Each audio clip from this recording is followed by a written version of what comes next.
What's new from Apple? There's the new iPhone 16 Pro, built for Apple Intelligence. And it comes with the all-new camera control, giving you an easier way to quickly access your camera tools.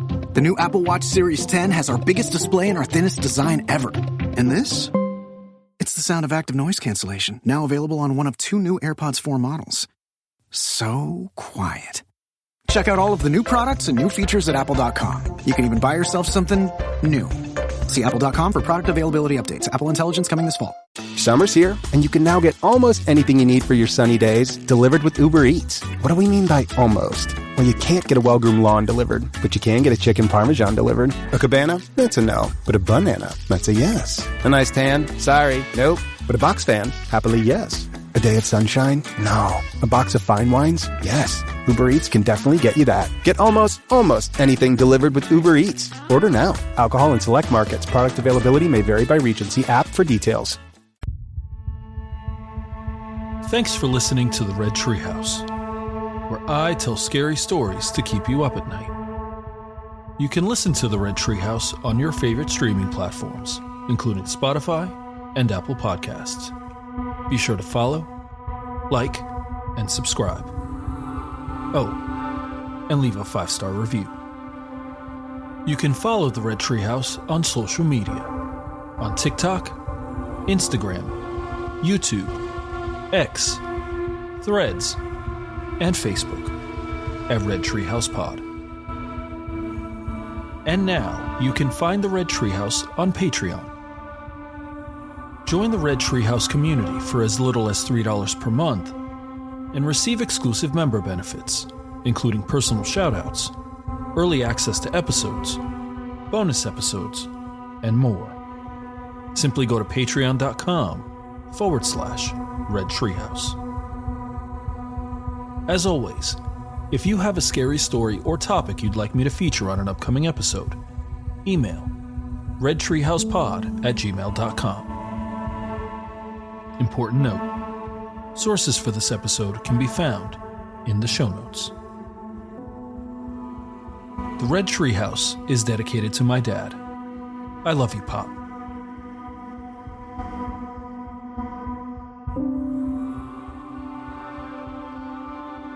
I love to play games of all kinds.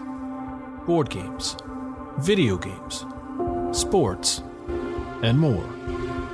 You name it, I'm in. Except when it comes to scary games. It's not that I don't love being spooked. By now you know that I'm a horror fanatic. And it's not that I'm skeptical about scary games. It's that I suspect that with my luck, these games will turn out to be the absolute worst-case scenario.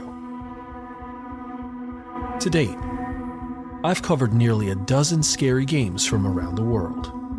Some to play by yourself, others to play in a mirror, and still others with a group of friends. We're about to explore 2 more: the picture game and the closet game. What's interesting and scary about these games is that they are less game and more ritual. And if you successfully play them, it's likely you'll open a portal to another world, one whose inhabitants are eager to meet you. The games we'll explore today require an adventurous spirit and nerves of steel.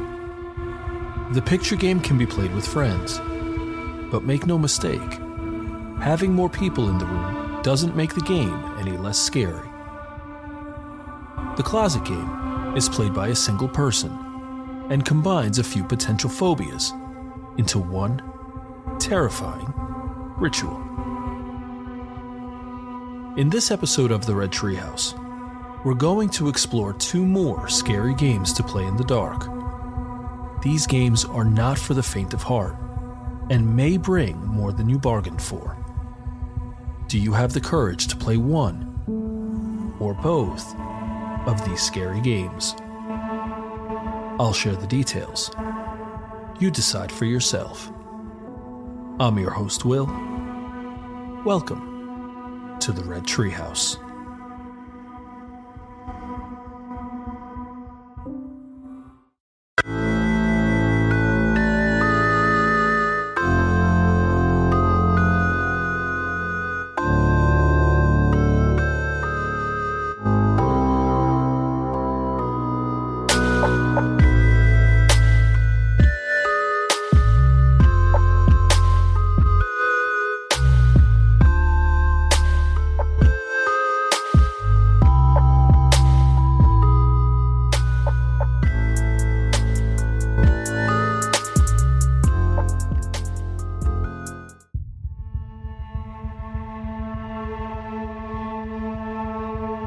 There are few things scarier than capturing a ghost on film, whether video or still photography. Have you ever wanted to snap a picture of a ghost? Then this game is for you and a few friends. If you're brave enough to take on this game, you just might get lucky or unlucky enough to capture a spectral guest. Our first game is called the picture game. It's important to note there are a few items required to play the picture game. First, you'll need at least 2 players, though there is no limit to how many can play the game.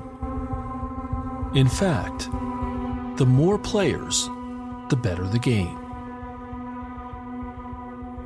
You'll also need a string or rope long enough to make a circle by tying the ends together. You'll need a pair of scissors or a sharp knife. Then you'll need a small mirror, one for each player. You'll need a camera with flash capabilities. And an important note, camera phones are not recommended to play the picture game. You'll also need a glass and an alcoholic beverage, preferably wine. It's important to note that this game is not a drinking game, and the wine, or whichever alcoholic beverage you choose, is part of the ritual. Finally, you'll need a quiet room. Once you've gathered these items, you're ready to play. Here's how. First, begin the game at midnight. At the start of the game, be sure to tie the string or rope into a circle by knotting the ends together.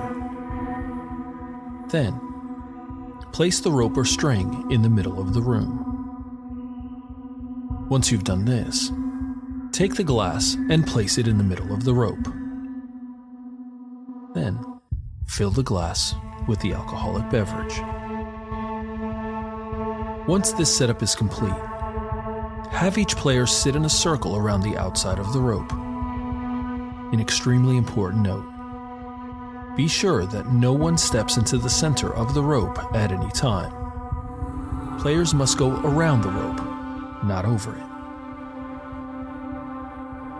Once the players are seated, have each one hold their mirror in front of them, with the reflective glass facing up at the ceiling. Then, turn off every light in the room. Once these steps are completed, you're ready to invite the spirit, or spirits, into your midst. First, each player must close their eyes and hold hands. Then, one at a time, each player will say out loud, "I trust you." An important note: these words cannot be said in unison. Each player must say it individually. After each player has expressed their trust out loud, all players should say 3 times in unison, "The door is open. Please come in. The door is open. Please come in. The door is open. Please come in." Once this is said, the players can then open their eyes. After these steps are completed, you're ready to begin the sitting. To begin the sitting, one player must take the camera and say out loud, "I caught you." Then, pointing the camera in the middle of the circle, the player will take one picture. Remember, the flash must be activated on the camera. After taking the picture, the player will then pass the camera to the next player in the circle. An important note: if you are using a digital camera, you must not preview the picture after taking it. The player who receives the camera next must do exactly as the player before them. Say out loud, I caught you. Point the camera in the middle of the circle and take one picture. Repeat this until every player has taken 3 pictures. There is an important note about this, but we will cover it shortly. After each player has taken 3 pictures, put the camera down. Once these steps are completed, you're ready to say farewell. Each player must close their eyes and say out loud, in unison, "It is time to go home." Players must then turn their mirror upside down, with the reflective glass pointed towards the floor. Then, turn on the lights. With the scissors or knife, cut the rope circle that was sitting in the middle of the room. Then, take the glass outside and pour the alcoholic beverage onto the grass or dirt. Once these steps are completed, you're ready for the review. One by one, go through the pictures carefully and closely. What or who do you see? There are a few important notes to be mindful of before you play the picture game. First, even though the game has no leader, it may be helpful to designate one player to be the point person. If they're brave enough, they may initiate each of the steps. There are also several red flags to pay attention to. First, if while taking the pictures, a player begins crying or feels nauseous, it is important that you do not allow them to take any pictures. You must bypass them for the next player. Second, immediately stop the game if one or more players begin acting in a strange way. If you notice their behavior or facial features seem odd, stop right away.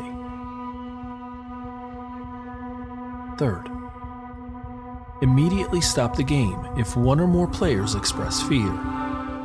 They may behave erratically, begin breathing heavily, or simply refuse to play.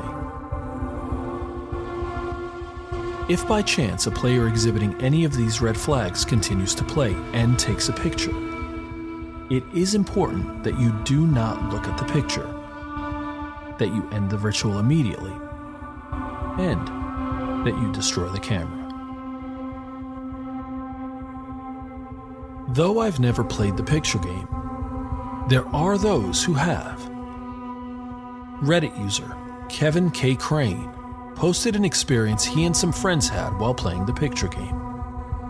A quick note before we continue. His version of the game may sound a bit different, and it is likely each group of players will have a small variation and a completely different experience. Here we go. Quote, "My brave yet stupid friend named Jeff suggested we would play the game on Friday the 13th, since it is known to be a special day for unholy spirits and devils. I called 2 more of my friends, and we gathered at Jeff's house. We wanted to wait until it was 2 a.m., and I have to be honest, I was scared as hell, because I didn't want to take pictures with ghosts, especially on that day. But curiosity controlled me. I know I wanted to know what would happen. So, we got to 2 a.m., and we were gathered. We prepared the wine and the strings, and we read the rules. And I remember reading that we should not start the game if someone was scared. Okay, I messed up. I was scared. But I didn't think it was a big deal. It was a stupid thing that I regret now. As we started, we held hands and chanted in unison. And then we started taking pictures. The first cycle passed without a problem. But the second cycle was horrifying. My friend Tom, out of nowhere, found his face covered in tears, and his eyes turned red as hell. We got so scared that was the trigger for the ghost to take advantage of us. Jeff wanted to quit, but I told him it would be dangerous to leave in the middle. And then we heard the noises from the living room. It was something I'd never heard before. It was a weird noise, like an angry person who kept making an agonizing sound, like and then a boom. And then after that, it went and I almost jumped out of the window and screamed. Jeff ran close to the door in case there was something that was coming up the stairs. We decided we had to end, so we took the third cycle. And every time we took a picture, the sound grew closer, and Tom kept covering his ears and shaking forwards and backwards. We ended the ritual, and we looked at the photos. I swear, I never wanted to look, but curiosity won, and I decided to take a look. I noticed that there were shadow figures in the first cycle of pictures, and that the picture I took was a shadow figure standing behind me. The second cycle of pictures included red eyes in pics. But by regrettable mistake, we took a picture of Tom when he was crying.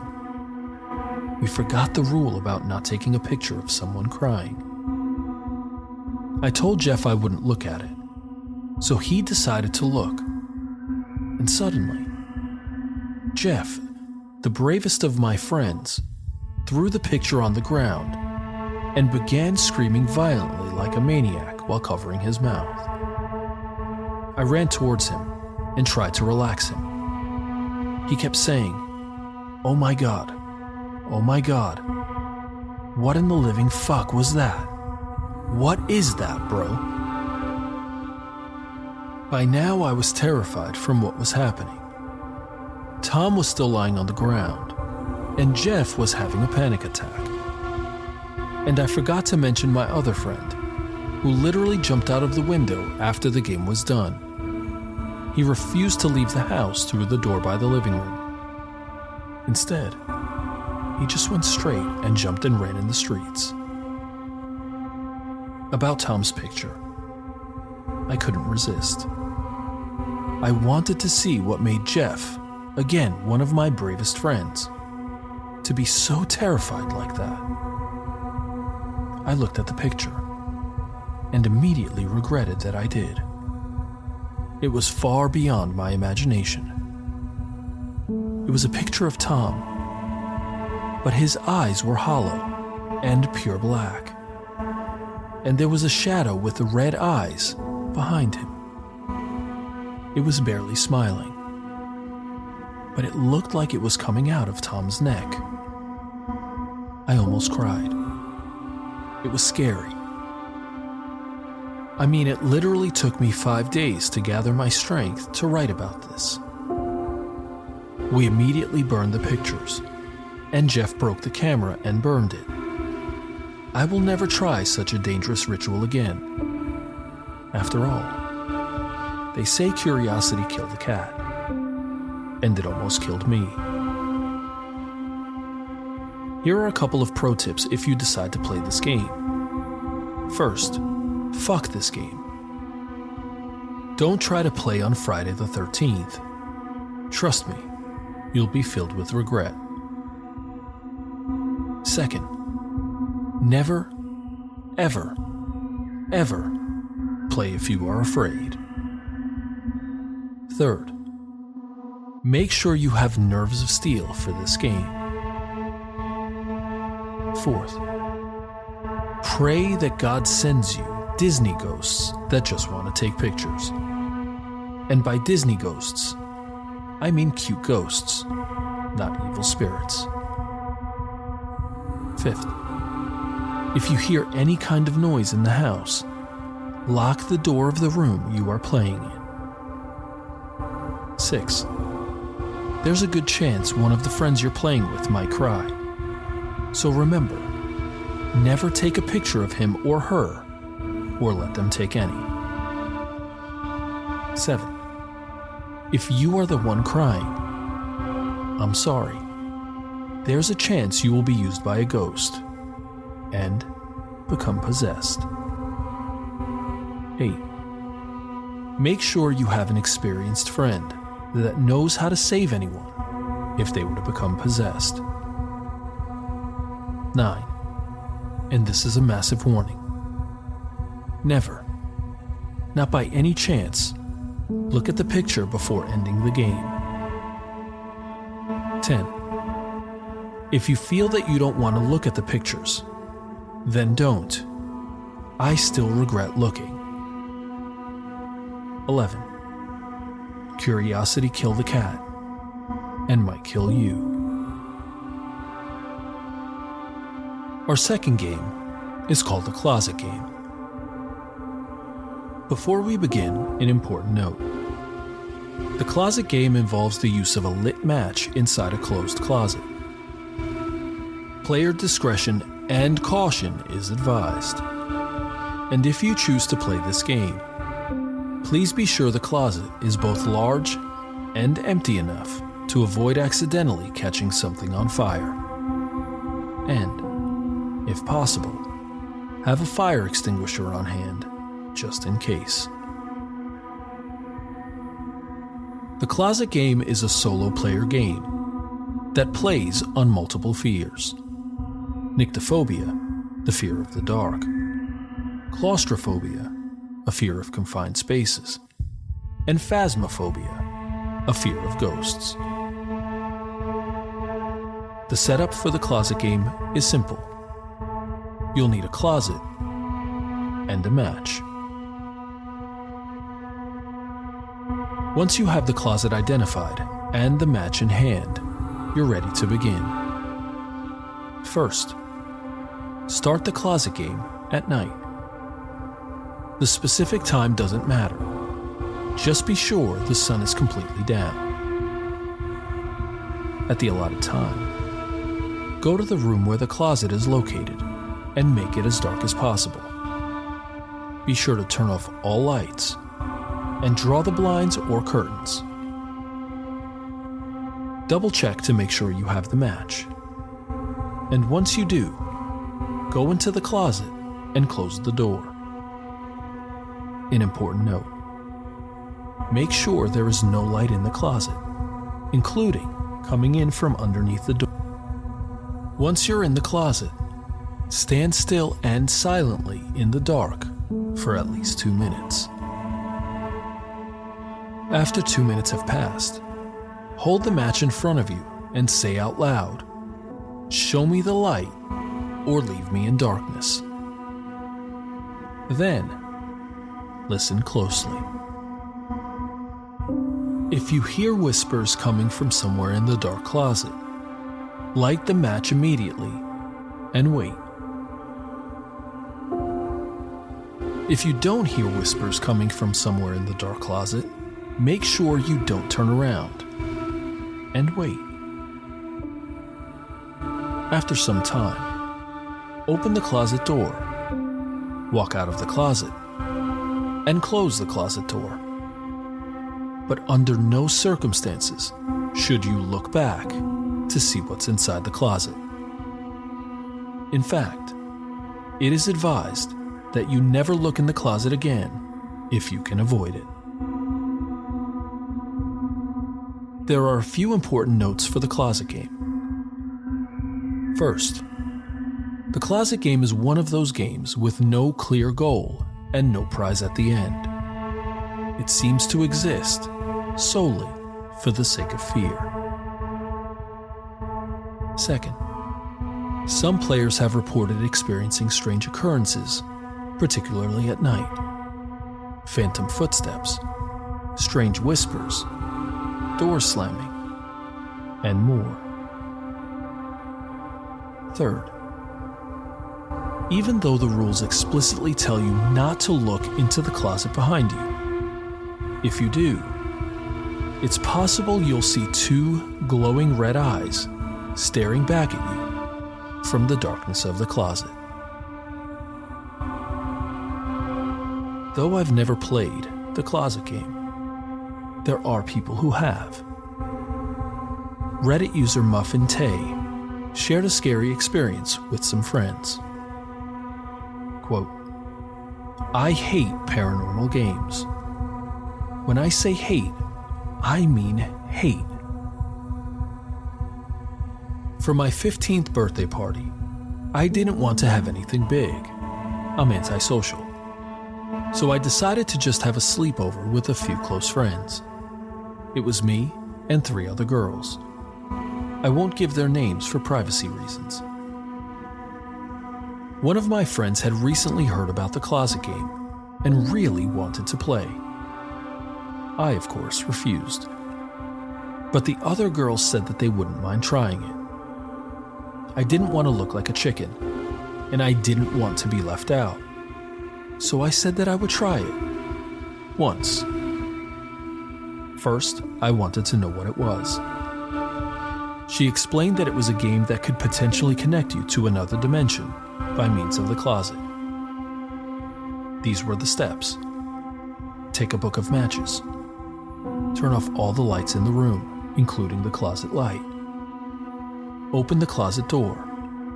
One person at a time since 2 people can't play together. Enter the closet.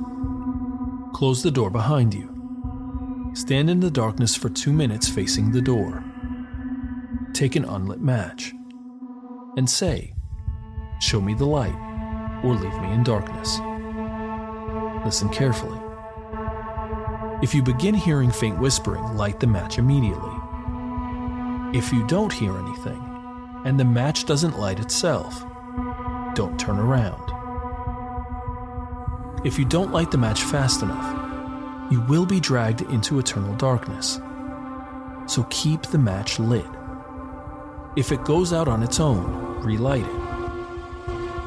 Open the closet door slowly and walk out. But don't turn around. From now on, whenever you open or enter your closet, the light has to be on.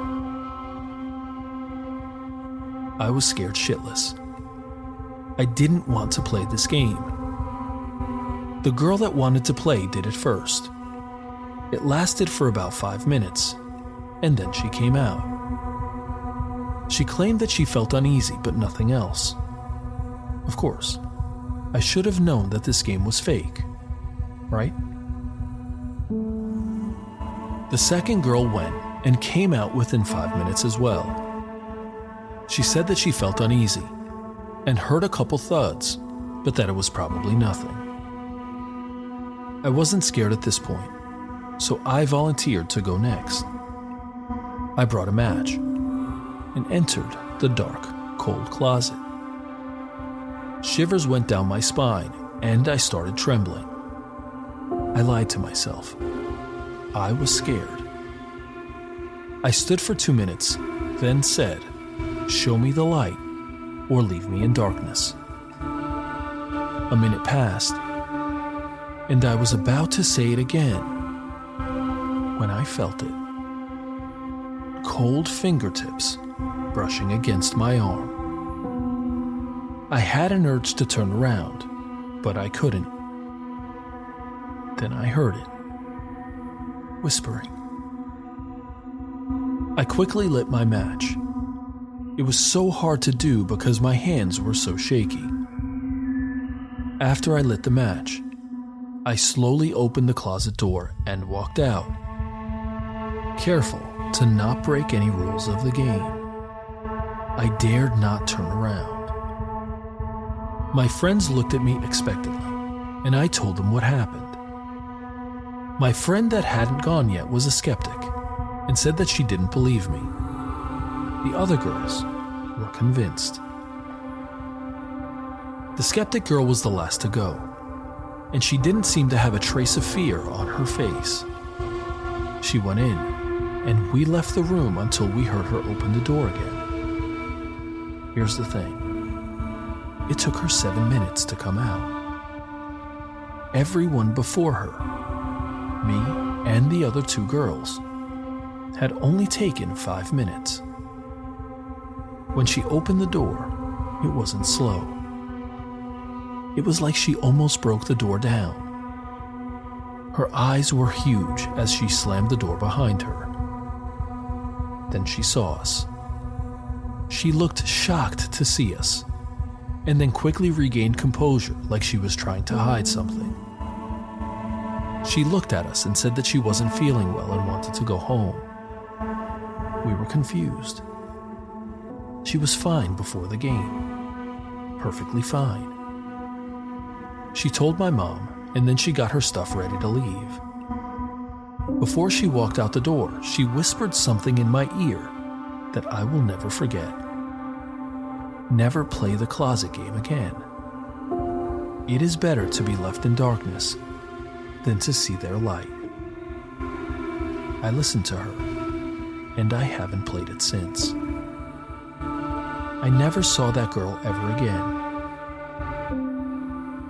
What scares me the most is that even though the timer said that she spent 7 minutes in the closet, I have no idea whether she actually spent that much time in there or more. End quote. So here's the thing. I really want to try both of these games, especially the closet game. I'm not afraid of the dark, but I don't like tight and closed spaces. But the game, or should I say summoning ritual, really intrigues me. If I'm honest though, I'm not really sure what I would do if I heard ghostly whispers from somewhere in the dark closet, especially since the closets in our house can only fit one person inside at a time. As we close this episode of the Red Treehouse, I'll ask the original question. Do you have the courage to play one or both of these scary games? If so, email your experience to redtreehousepod@gmail.com and I'll feature it in an upcoming episode. Is it possible that these rituals open a portal to a paranormal and supernatural world, one inhabited by potentially malevolent spirits, whose goal is to come into our world and never leave? I've shared the details. Now you decide for yourself. I'm your host, Will. Thanks for joining me in the Red Treehouse.